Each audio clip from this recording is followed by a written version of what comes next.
one of the things about the practice is that as you continue to practice, the heart of the matter of the practice is to allow everything to be as it is. Right? So as you're practicing, if you find that you're being distracted when you're practicing, right, allow it to be an opportunity for you to take a look and see, what if I allowed that to be as it is? What if I allowed everything to be as it is? Would it still be a distraction? In the beginning, when you're first practicing meditation,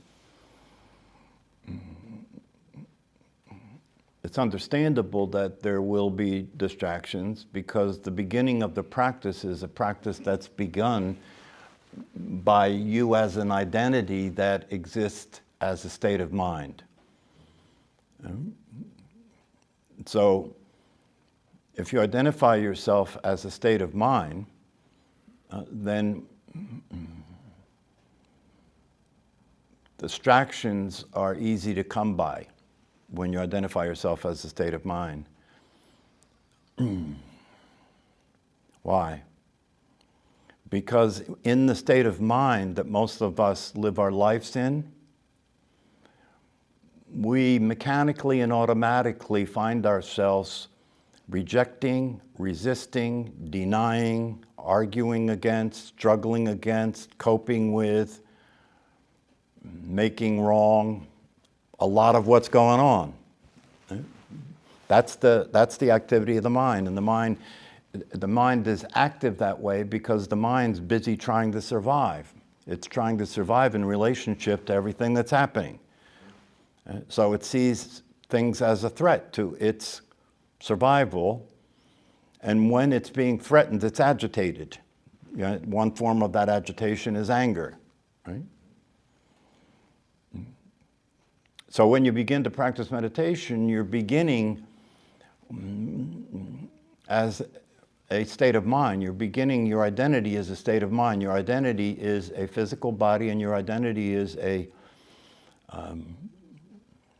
conditioned personality that considers itself to be surviving in relationship to what's happening. So anything that's happening that appears to interrupt or appears to occur as uncomfortable or appears to occur as painful gets rejected. So the mental activity is a mechanical automatic program process that's constantly evaluating and judging everything that's going on in relationship. Do I like it? Do I not like it? Is it going to hurt me? Is it going to help me? Does it feel good? Does it feel bad? Is it pleasurable or is it uncomfortable? Right? You don't have to do anything. It's doing that by itself. It's a mechanism that's doing it by itself. Right? And to the extent that we're identified with that mechanism, our life is an experience of being that mechanism, which is called suffering. Right? Because we're constantly trying to avoid things and constantly trying to seek things. It's called the pursuit of happiness. And it's the game that most of humanity is playing 24/7. And it's not that most of humanity is playing that game consciously or intentionally. It's just that once you're identified with that mechanism, once you take that mechanism to be what you are, then you and the mind are the same thing, which means you're the one now that is avoiding anything that's uncomfortable and seeking anything that's pleasurable. And you can look at human behavior and see it's very obvious that that's the case. People are looking to make money. Why? Because it is the means to get pleasurable things. It's the means to control destiny. It's the means to try and have leverage in the world, right? To buy my way to freedom, to buy my way to pleasure, to buy my way to enjoyment, to buy my way out of any discomfort, to buy my way out of any pain. And in a crazy way, in a kind of paradoxical way, the way the universe is set up is that there will invariably and inevitably be things that happen that you can't buy your way out of, that you can't change, that you can't control. And when that happens, it shocks the system. When it happens, it shocks the mechanism, because the mechanism has no power in relationship to that happening, that experience. Death is one of those things you can't buy your way out of, right?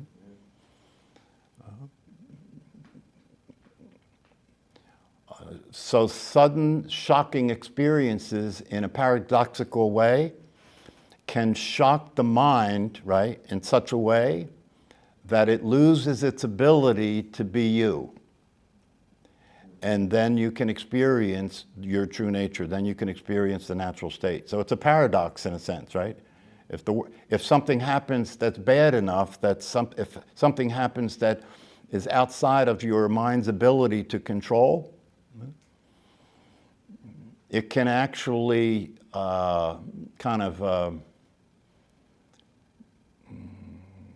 it's like a computer program that freezes, right? The program can't run, it stops, right? And if that happens to a human being, and that program stops, when it stops, what it was in front of gets seen. What it was playing in front of can be recognized.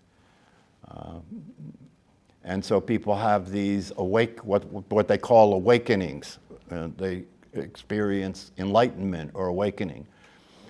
It's really it's not a true reality that people wake up or people become enlightened. How can you become something you already are? Right? So enlightenment is only enlightenment when spoken about from the unenlightened condition. Enlightened is only enlightened when it's spoken about when you're in the identity of being a personality or a physical body. From that view, from that position, it looks like it's possible to wake up. But when you wake up, you realize you were always awake. Right? So nothing happened. Nothing happened.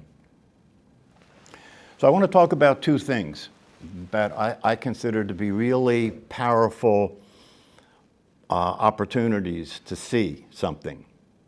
And they're from two different places. One of the things comes from the Course of Miracles. It's the summary statement in the beginning of the Course of Miracles. And it says, what is real cannot be threatened, right? And what is not real doesn't exist. Therein lies the peace that passeth understanding. That's the whole Course of Miracles in one statement, right? And then it goes into the details and builds back up to that. So that's one thing. What is real cannot be threatened. What is unreal doesn't exist. Therein lies the peace that passeth understanding. Then the other statement that I want to talk about is from Ramana Maharshi, who's considered one of the greatest non-dual teachers of our time. And one of his most famous statements was, there is a presupposed non-existent self that seeks liberation for that non-existent self. A presupposed non-existent self that seeks liberation for that non-existent self. You could say that that's the condition that people begin this journey in, right? You're being a non-existent self, but you take yourself to be real. So if you take these two statements that I just mentioned and you put them together, right? Look at how they fit so nicely, right? What is real cannot be threatened. What is not real does not exist. And what is not real is a presupposed non-existent self, isn't it? Yeah. So if you want to get to therein lies the peace that passeth understanding, if you want to get to that, right, you have to recognize the presupposed non-existent self to not exist, so that you can experience that what doesn't exist cannot be threatened, because it doesn't exist. Okay? What is real cannot be threatened. That would be you. What is unreal doesn't exist. That would be the thought world. Thoughts are not real. Concepts are not real. And you are a self-concept, and that's not real. Okay? But you live among other unreal self-concepts. You live among 8 billion other unreal self-concepts. Right? So there is a very intense agreement that what is unreal is real. Because why? Because you have 8 billion people that have agreed amongst themselves that that's the case. So as you walk among those people who are unreal, you have to operate as if you're one of the unreal people in order to function. Otherwise, people think you're nuts. Right?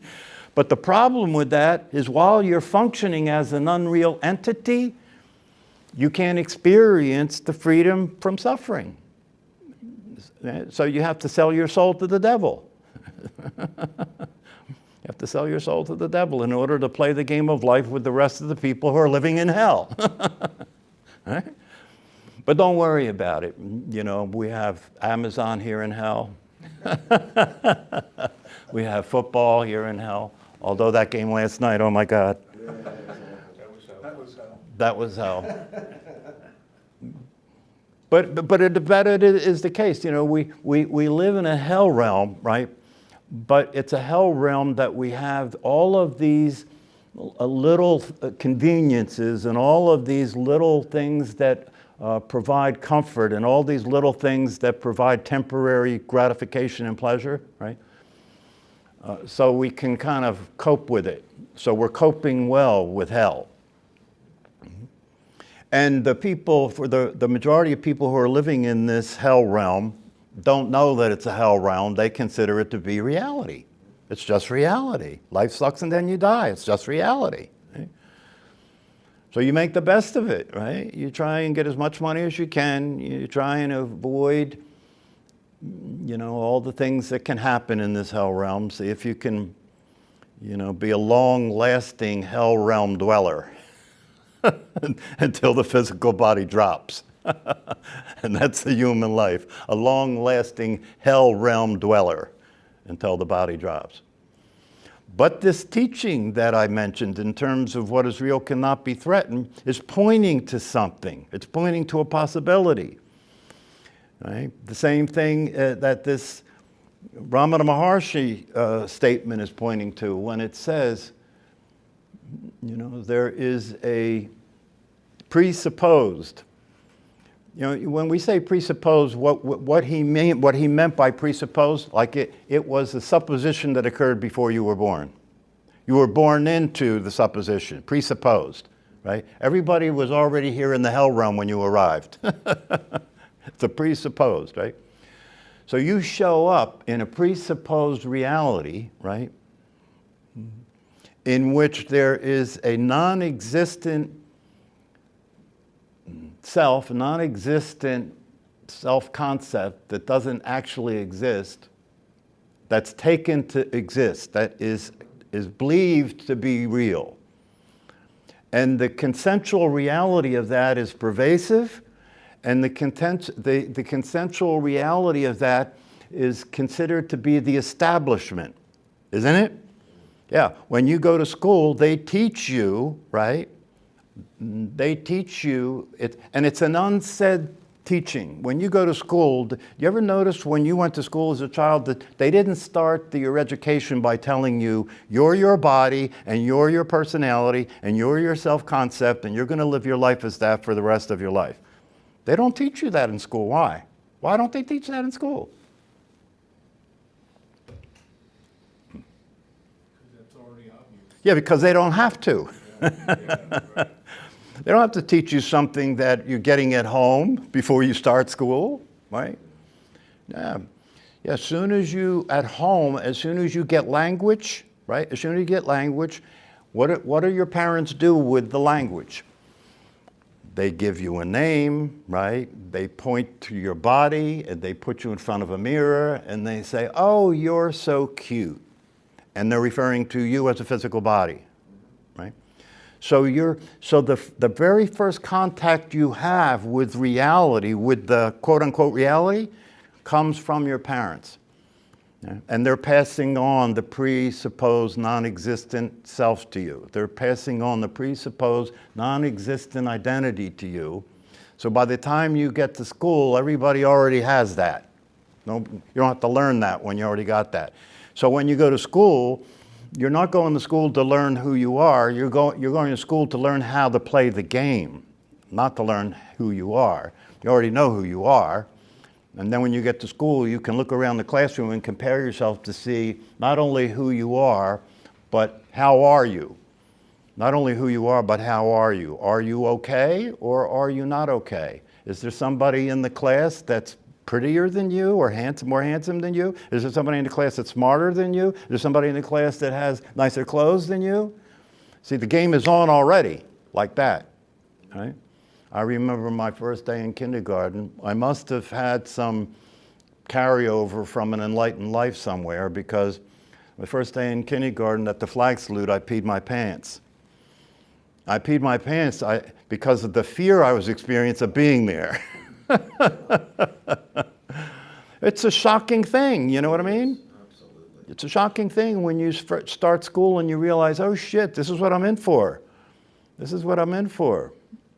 Even if you're, now watch, even if you're the best looking kid in the class and even if you're the kid in the class that has the nicest clothes and that come from the people who dropped you off in the most expensive car, right? You're still screwed. You're still screwed, because now you have to be responsible for that position in the class, and you will be challenged by other kids. Yeah. Your parents may have more money than me, but I can beat you up in the schoolyard. Yeah. See how it goes? It's right. The game starts getting played right in the very beginning, right? And what's the game? Dominate and don't allow yourself to be dominated is the game, right? Don't let yourself be controlled. You know? Avoid domination and dominate, right? Resist being controlled. So that's the condition. That's the condition that we're living our lives in, and it's all pervasive. Everywhere you go, it's hell. Everywhere you go on the planet, everybody, no matter what country you're in, no matter what language you speak, right?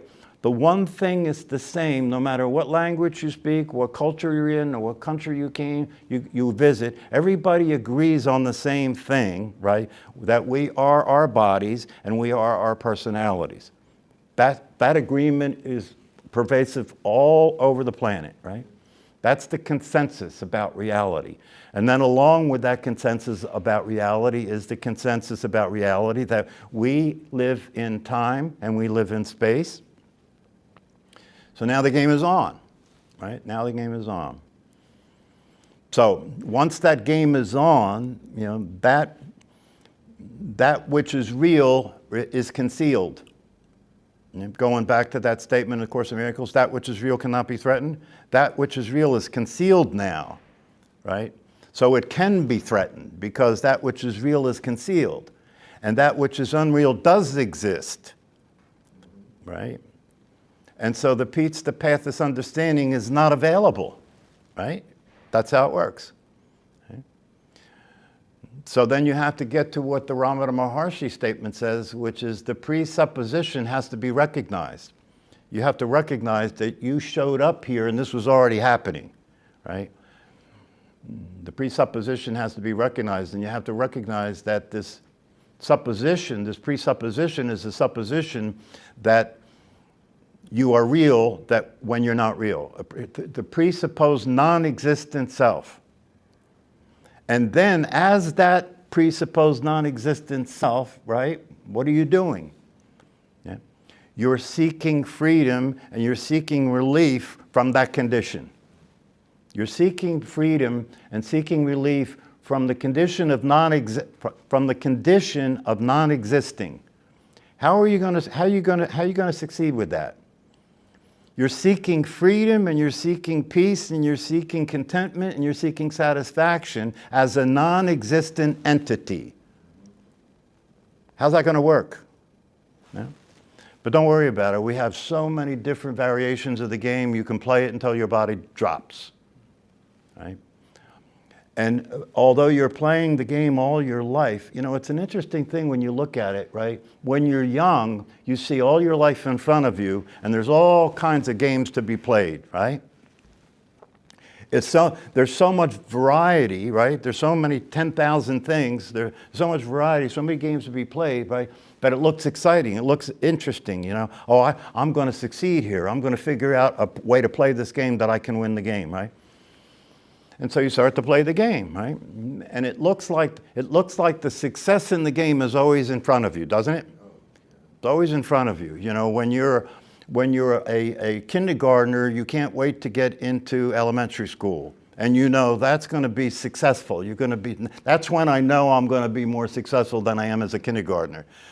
But once I get there, as soon as I get there, the first thing I recognize is I want to be in junior high, because I see the kids in junior high and that looks like that'll be more successful, right? Then when I'm in junior high, it looks like I want to be in high school. When I'm in high school, it looks like I want to be in college. Or if I don't go to college, I want to get a car and a girlfriend and get married. So you see the game keeps showing up in front of you, keeps showing up in front of you, keeps showing up in front of you. And then finally you get to the place where you have your occupation. Right? You have your occupation, so you have the means to make some money, and you have some status now, all right? You have some status, you have some recognition, you have a position in the game that you're playing, right? And then you try and move in that position, upward mobility, right? Try and move in that position to more money, more status, right? More recognition. That's the game of your occupation, right? And then the final version of the game, it's called retirement, right? So everybody's looking forward to retirement, you know? When you're in the middle of your occupation game at the water cooler, everybody's asking the same question. How much time do you have left before you retire? And what are you going to do when you retire and you don't have to come to work anymore, you know? Then you can really enjoy your life. You can enjoy your life when you retire, right? The only problem with that is that once you retire, and you're in that position, it starts to dawn on you that there's no more game. There's no more game. There's nothing to look forward to anymore. The next step in this situation is called death, the end of the game, right? And you find yourself in retirement being bored, not excited. You find yourself in retirement trying to find things to do, to occupy yourself. And after you run out of doing that for a while, and you realize that that's like a gerbil wheel, if you run out of that for a while and you realize that's not really going anywhere, then you end up in an assisted living home staring at the wall, hoping that this physical entity dies sooner rather than later so you don't have to keep suffering. That's a successful human life, folks. Or you could take advantage of what got pointed to and realize, right, that what is available for you to experience complete peace, satisfaction, fulfillment at any time is available to you. At any time is available to you. It's called the natural state. It's called your true nature. It's what was referred to in that statement when it said, what is real cannot be threatened. What is it that's real cannot be threatened, right? It's not the form you're in. It's not the body. It's not the self-concept, right? And it's always there. The freedom from the mess that I just described is always immediately available. It's immediately available. It's not available in the future. It's always immediately available, right? It's because what you are is free. What you are is free. So that you don't have to stay stuck in a pre-existing condition where you're a non-existent entity trying to realize the possibility of happiness. You can escape that at any time because it's like a dream. It's not the truth. It's like a dream. All you have to do is realize that the awareness of the game is your true nature, not the game. The awareness of your mind is your true identity, not the mind. The awareness of your body is your true identity, not the body. And that awareness is always immediately available. It's not available any other time than now. So then the question that comes up is, okay, how do I get that, right? The problem with that question is you're asking the question from the pre-existing, non-existent identity. And from that, you can't get there, you can't get to the truth from the lie. You can't get to reality from a dream, right? This is the hardest part, right? Because all along, while you're busy caught up in the mental state, while you're busy caught up in playing the game of life, right? All along while you're doing that, you're already home. All along while you're doing that, you're already what you really are. And what you really are is the peace that path this understanding, which is what is real. And that which is real cannot be threatened, even by death. Even by death. Why? Because what is real is formless. And what dies is form, isn't it? Yeah, so what is real is formless. Your true nature is formless. So if you can experience what's already true, which is natural, right? Then you've escaped the suffering and you've escaped the death. You've escaped time, you've escaped the form, and you've escaped death. And that's available to all of us all the time. Right?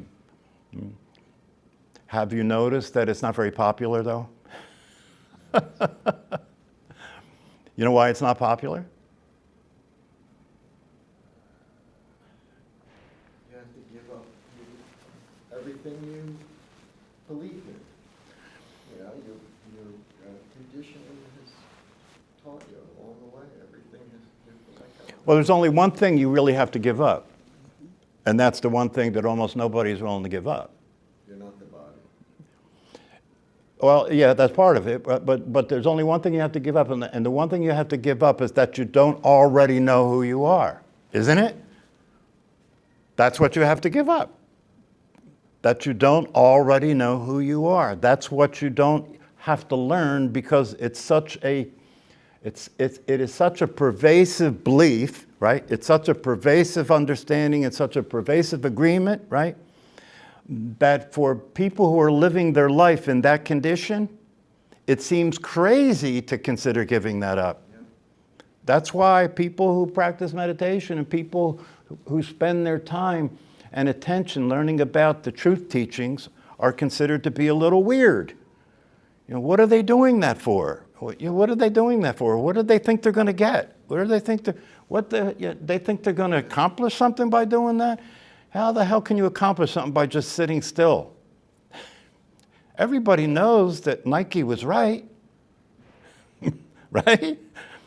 Everybody knows. Nobody argues with what Nike said. Just do it, man. The solution to the problems you have is to take action to change the situation, isn't it? And yet you have these people that are just sitting there still, being silent, as if that's going to make some kind of difference. That's stupid to people that believe in Nike. Yep. That's why there's so few people involved in it.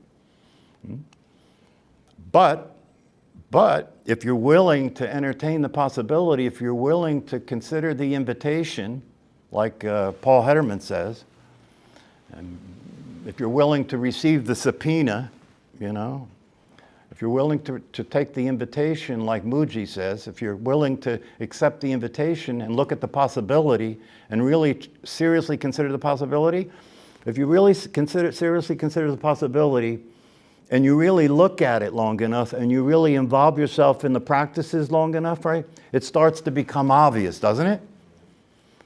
It becomes something that's kind of confusing. It becomes something that's kind of abstract. It becomes something that's kind of esoteric, right? Instead of being esoteric and abstract and confusion, all of a sudden, if you make yourself available, it becomes obvious, right? And then you're on the other side. Then the light has entered the darkness, right? And the darkness doesn't have to be gotten rid of, because when the light enters the darkness, it's seen that the darkness wasn't real at all. Isn't it true?